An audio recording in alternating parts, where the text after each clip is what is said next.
আসসালামু আলাইকুম রহমতুল্লাহি বারাকাতু। তো এই ইনকিউবেটরটা আমরা অনেক দিন আগে কিনে আনছিলাম। এরপর আমরা এটার ভিতরে কিং কোয়েলের বাচ্চা উঠাইছি, এমনি নর্মাল কোয়েলের বাচ্চা উঠাইছি, তাছাড়া মুরগির বাচ্চা উঠাইছি। তো অনেক দিন যাবত এভাবে পইরা রয়েছে ইনকিউবেটরটা। তো এভাবে যেহেতু পইরা আছে আর ভিতরে একটা ডিম ফাইটে গেছিলো, আর তারপরে একবার ধোয়া হয়েছে, ওরকমভাবে পরিষ্কার করা হয় নাই, এভাবে অনেক দিন যাবত রয়েছে। আর এগুলো হলো আমার জাপানি ব্যান্থা মুরগির ডিম। এখানে প্রায় 25 থেকে 26টা ডিম আছে। তো দেওয়ার সময় আমরা গুইনা দিব ইনশাআল্লাহ। তো আপাতত আমাদের কাজ যেটা, এটা হলো এই ডিমগুলোকে, আমাদের কাছে একটা জীবাণুনাশক আছে, এই জীবাণুনাশক দিয়ে মানে ডিমগুলোকে ভালোভাবে পরিষ্কার করব। আর তাছাড়া এই যে ইনকিউবেটরটা আছে, এটা হলো হাফ সেমি ইনকিউবেটর। তো এই ইনকিউবেটরটাকে একটু টিস্যু দিয়ে আর জীবাণুনাশক দিয়ে একটু ভালোভাবে পরিষ্কার করে দিব। তারপর ইনশাআল্লাহ আমরা আমাদের ডিমগুলো এখানে বসাই দেবো আজকের মতো। তো এখন আমরা এই বাটির ভিতরে পানি নিব, আর পানির ভিতরে তারপর আমরা জীবাণুনাশকটা দিয়ে দিব। তো আমরা জীবাণুনাশক নিছি বায়োডিন, এটা পশু পাখির জন্যই।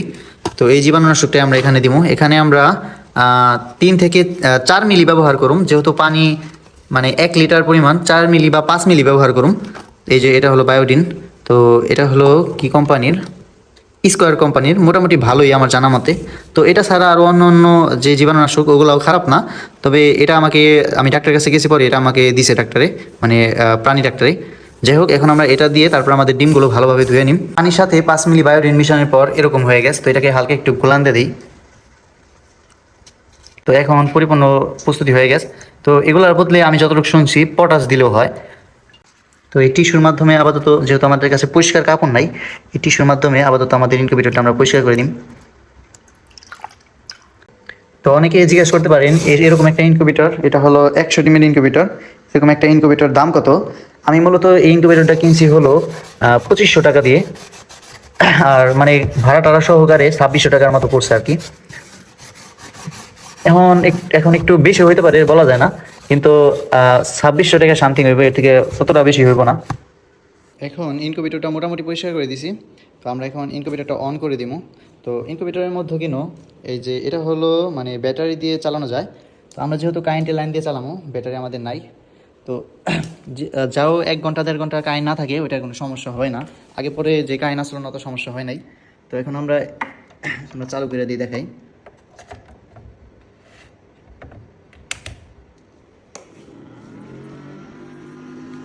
তো যতটুকু ভিজা ভিজা আছে এটুকু শুকাই যাবে এখন, কারণ এই ফ্যান আছে, ফ্যানের বাতাসেই। তো আপাতত যেহেতু অনেকক্ষণ যাবত আসলে এটা প্রস্তুতি নেওয়া নাই আমার, অনেকক্ষণ যাবত ডিমগুলো বাইর করা, ডিমগুলো যেহেতু অনেক দিন আগে থেকে আমি জমাইতাছি, যার জন্য আমি রাত করে বসাই দিতাছি। আর এখন বসাই দিতাছি, কালকে ইনশাল্লাহ এই ডিমের নিচে দিয়ে আমরা কিছু কাপড় বা তুষ দিয়ে দিব ইনশাল্লাহ। তো আপাতত এই ডিমের ভিতরে ডিমগুলো পরিষ্কার করে তারপরে আমরা ডিমগুলোকে দাগ দিয়ে এক সাইড করে দাগ দিয়ে বসাই দিব। এখন হলো আমাদের ডিমগুলো ধোয়ার পালা, কারণ এগুলোর ভিতরে জীবাণু থাকা পারে, আর ধুয়ে দিলে আমার যতটুকু জানার মধ্যে ভালো হয়, আসলে সেফ থাকে। তো এখন আমরা আমাদের ডিমগুলোর ভিতরে ডেট লিখে দিব, যেহেতু রেগুলার ঘোরাই দিতে হইব, ডেট লিখে দিলে সুন্দর হইব। আমি একে একে ভিডিও করার কারণে আমি মানে ডেট লেখাটা নিজে দেখাইতে পারতেছি না, আমি লেখার পর দেখাই। তো আমাদের এখন ইনকিউবেটরের ডিমগুলো বসানো শেষ, আমরা ডিমের ভিতর তারিখ দিয়ে দিছি। আর ইনশাল্লাহ কালকে আমরা এখান দিয়ে নিচ দিয়ে তুষ দিব, কারণ তুষ না দিলে ডিমগুলো একা একা ঘুরে যায়, মানে সঠিকভাবে সবগুলো সমান সমান করে রাখা যায় না, যেহেতু আমরা 3 বেলা এটাকে ঘুরাই দিতে হইব। যাই হোক, এখন আমরা এটা আটকাই দিয়ে আর্দ্রতা ঠিক রাখতে হবে। আমাদের 4 দিন আগে থেকে আর্দ্রতা একটু বেশি দিতে হইব, মানে ডিম ফোটার 4 দিন আগে থেকে আর্দ্রতা একটু বাড়াই দিন। তো আপাতত আমরা এটাকে ঢাইকা আমাদের যে তাপমাত্রা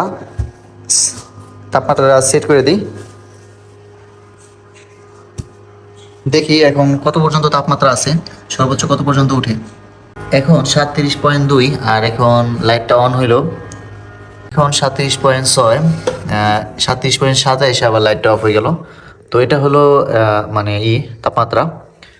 তো আমরা নেক্সট ভিডিওতে ইনশাল্লাহ, অন্য কোনো ভিডিওতে আর কি, আমরা দেখানোর চেষ্টা করবো যে আমাদের ডিমের ভিতরে বাচ্চা আসছে কিনা। ভিডিওটা আজকের মতো এই পর্যন্তই। আসসালামু আলাইকুম রহমতুল্লাহি বারাকাতুহু।